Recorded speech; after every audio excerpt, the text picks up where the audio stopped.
కమ్మటి స్వీట్ చేస్తున్నా. కారణం ఏంటో ఊహించగలుగుతారా? Hello, good morning. బాగున్నారా? మీరందరూ బాగుండాలి, అందులో నేను ఉండాలి. యూట్యూబ్ నుంచి నాకు అమౌంట్ వచ్చింది, మనీ వచ్చింది.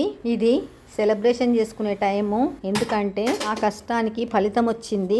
అందుకనే ఇంట్లోనే హోమ్ మేడ్ మైసూర్ పాక్ చేసి సెలబ్రేట్ చేసుకుందాం అనుకుంటున్నా. ఇంత కష్టం ఎందుకు, బయట నుంచి తెప్పించుకోవచ్చు కదా అని మీరు అనుకోవచ్చు. కానీ బయట ఫుడ్ అంటే మాకు ఇంట్రెస్ట్ ఉండదు. ఒక బౌల్ నిండుగా జల్లెడబెట్టిన శనగపిండి తీసుకొని 4-5 టీ స్పూన్ల నెయ్యి వేసి మంచి స్మెల్ వచ్చేంత వరకు లో ఫ్లేమ్ లో వేయించుకోవాలి. శనగపిండి కడాయిలోంచి తీసి అదే కడాయిలో కప్పున్నర షుగర్ వేసి 1 కప్పు వాటర్ పోసి స్టవ్ వెలిగించి కడాయి స్టవ్ పైన పెట్టి ఒకసారి బాగా కలుపుకొని ఇంకో కడాయి తీసుకొని 2 కప్పుల హోమ్ మేడ్ నెయ్యి వేసి స్టవ్ వెలిగించి నెయ్యి కాగబెడుతున్నా. ఇటువైపు స్టవ్ పైన కడాయిలో చక్కెర అంతా కరిగేట్టుగా ఒక స్పాచులా తీసుకొని మంచిగా కలుపుకోవాలి. చూడండి, చక్కెర అంతా కరిగింది. ఒక్కటే తీగ పాకం రావాలి ఈ విధంగా. ఇప్పుడు మనం వేయించి పెట్టుకున్న శనగపిండిని షుగర్ సిరప్ లో వేసి ఉండలేమీ లేకుండా మంచిగా కలుపుకోవాలి. కలపడం మట్టుకు ఆపొద్దు, కలుపుతూనే ఉండాలి.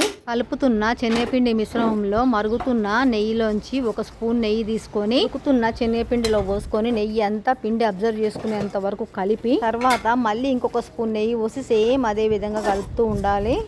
నెయ్యిని పిండి పీల్చుకోగానే మళ్ళీ ఇంకొక స్పూన్ పోసుకోవాలి. మైసూరు పాక్ అంటేనే నెయ్యి. అది మనం చేసుకున్న హోమ్ మేడ్ నెయ్యితో చేసుకుంటేనే చాలా అంటే చాలా బాగుంటది. నోట్లు వేసుకుంటే కరిగిపోతుంది, నమలాల్సిన అవసరం కూడా ఉండదు. తాగుతున్న నెయ్యినంతా 5-6 సార్ల స్పూన్ తో పోసిన తర్వాత ఈ నెయ్యి మిగిలింది. దీన్ని కూడా మొత్తం కడాయితో పోసేస్తున్నా. చూడండి, అంతా బబుల్స్ తో ఎంత బాగా వచ్చి పొంగింది. ఈ విధంగా వస్తే బాగా గుల్లగా వస్తుంది. మనం నెయ్యి ఎంత ఎక్కువ పోస్తే అంత గుల్లగా వస్తుంది.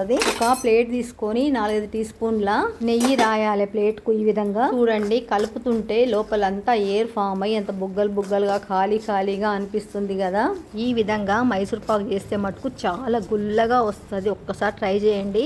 1/2 టీ స్పూన్ ఇలాచీ పౌడర్ వేసి అంతా బాగా కలిసేట్టు మంచిగా కలుపుకొని అయిపోయింది. ఇంకా స్టవ్ కూడా బంద్ చేసిన, ఇంకా దించేసుకోవడమే. చూడండి, ఇందాక నెయ్యి రాసినాం కదా, అదే ప్లేట్ ఇది. దీంట్లోనే ఇప్పుడు మైసూర్ పాక్ అంతా పోసి కడాయికి ఉన్నదంతా స్పాచులాతో ప్లేట్లోకి అనుకొని ఆహా ఏమి రుచి అనరామై మరచి అంతగా చూస్తున్నా తనివే తీరనిది అనాల్సిందే తప్పకుండా. ఎంతమంది ఈ విధంగా చేసుకుంటారో కామెంట్ సెక్షన్ లో తప్పకుండా చెప్పండి. నేనైతే ఎప్పుడు ఇదే విధంగా చేస్తా. ఇంట్లో చేసిన నెయ్యి లేకుంటే మటుకు నేను మైసూర్ పాక్ చెయ్యను. నా పెద్ద కొడుకు మటుకు ఈ మైసూర్ పాక్ అంటే చాలా ఇష్టము.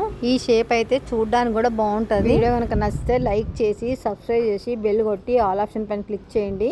వీడియో మొత్తం చూసినందుకు థ్యాంక్ యూ వెరీ మచ్. మళ్ళీ నెక్స్ట్ వీడియోలో కలుద్దాము. Okay, bye.